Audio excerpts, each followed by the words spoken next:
একটা ট্র্যাপ করার চেষ্টা করে। ওই টেলিগ্রামে যাও, ওই পেজে যাও, ওখানে একটা ভিডিও পাওয়া যাবে। সো কিছু আমি দেখেছি যে এরকম বানোয়াট অন্য কারো ভিডিও সে আপলোড করছে। পাবলিক তো আসলে বোকা না, তারাও বোঝে। হেসে কমেন্ট করলাম যে গায়ের রং আরো অনেক ফর্সা করতে হবে আমি বানাতে হলে। কল রেকর্ডিং অনেকে প্রকাশ করে বলে যে এটা মেঘনা আলমের সাথে ওই নেতার কথোপকথন। আপনি যখন এই সংগ্রামে একাই সংগ্রাম করছেন তখন কিন্তু আপনার দিকে অসংখ্য মানুষের চোখ, যে আসলে কি হয় ঘটনা শেষ পর্যন্ত দেখার জন্য।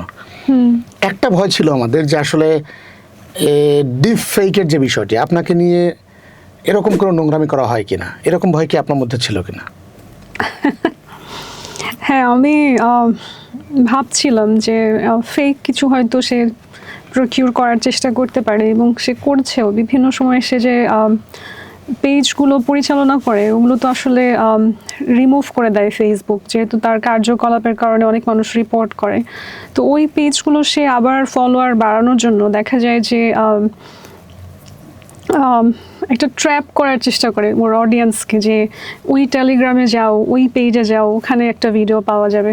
সো কিছু আমি দেখেছি যে এরকম বানোয়াট অন্য কারো ভিডিও সে আপলোড করছে। তবে কিছু ক্ষেত্রে হয় কি, আপনি যখন সাহসের সাথে একটা বিষয় ফেস করেন তখন এগুলো পাবলিক তো আসলে বোকা না, তারাও বোঝে।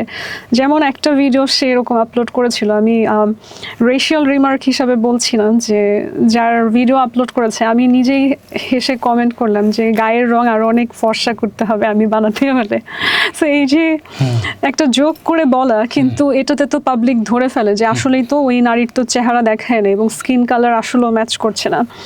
আবার দেখা যায় অনেক রকম কল রেকর্ডিং অনেকে প্রকাশ করে বলে যে এটা মেঘনা আলমের সাথে ওই নেতার কথোপকথন।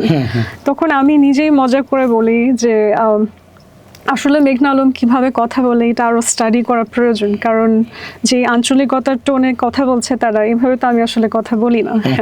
তো কিছু জায়গায় আসলে আপনি যখন ভীত না হয়ে আরো ব্যাপারটা নিয়ে দেখা যায় নিজেই হাসি ঠাট্টা করছেন, পাবলিক বোকা না, পাবলিক বুঝে যে দিস ইজ নট হার।